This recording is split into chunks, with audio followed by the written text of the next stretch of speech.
Okay, so now I'm going to address a question that is asked a lot of times to me. How did you manage clearing both the parts in 6 months? How do we approach the exam? How do we study?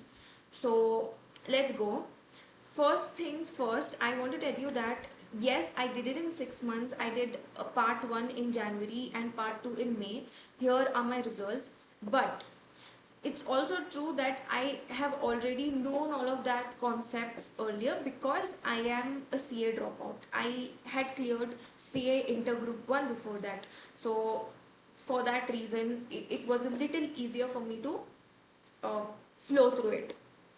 So what approach did I follow? Now you choose a coaching institute, do your research and all of that. So I was with Simandar.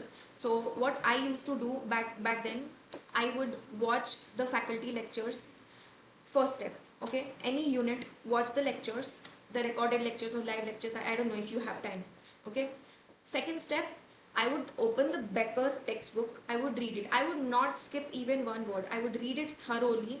Okay, underline, highlight what is important, and make sure I understand the concept. If I don't, I would ask doubts. I would ask doubts in the Telegram group. I would ask people. I would ask people who were preparing with me. So like that.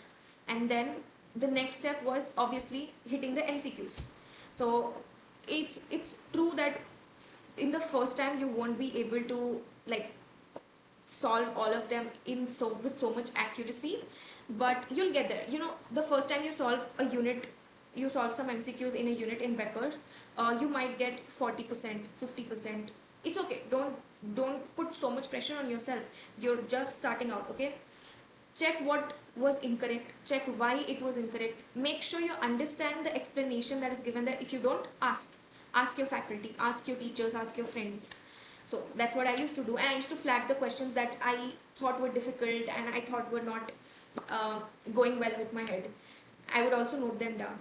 Okay, next step, at the end of the day, I would ask all of those doubts to someone and make sure those doubts were cleared at the end of the day, or maybe in 2-3 days, because the doubt only when it's fresh in your head you remember. Otherwise, later in the day when you look back in the notes, you're like, what is this? Why did I even write this out? So it's important to get doubts cleared instantly in the same day, maybe 2 to 3 days apart. So that's what I think is important. And when it came to essay questions, I made full use of the skill builder videos in Becker. Um, and the only thing to keep in mind for essay questions is get your concepts right. Once you understand the concept and you're able to explain it in plain simple English, you're good. Essay questions is good. Okay, so that is what I kept repeating for each unit until I got confident, and I made sure to go through mock exams, the simulated exams in Becker. And yes, the first time I gave the exam, I did not score 80, I did not score 70, I scored 60, 65 something. Okay, so I was panicking, that because a lot of people told me that you never schedule the exam before you score 80 on the mock exam. So but then I went through what was incorrect, I went through all my doubts and all of that, and the second time I actually did score 80. Okay, there are two simulated exams like that, so same thing I did for both the exams. And then I was pretty confident that I can give the exam. I went to the prometric, and on the exam day, if in case in the testlet you don't understand any MCQ, you don't have to be stuck on that. You just don't. If you feel like first 5 MCQs are difficult, leave, go to last 5.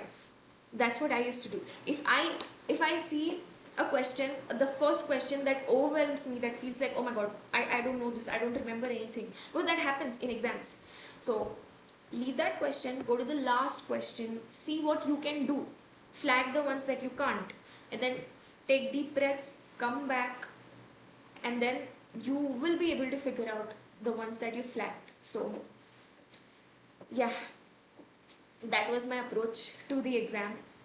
Another tip that I would give for someone who's preparing for an exam which is like a month after or very close to approaching is don't be so hard on yourself. I was studying full time, I was not working, I was studying full time, so even at that point I'd only study like 4 to 6 hours a day. I wouldn't push myself more than that, because that's not me. I can't sit with the books for so long. But when I studied, I studied completely efficiently. I would not wander somewhere else and take my book and sit and say, oh, I sat for 8 hours with my books. No. So that, and I would make sure I watch something really nice to unwind, to relax. There's this show called Best of Luck Nikki. So I remember I used to, because I used to be so isolated when I was preparing for the exam.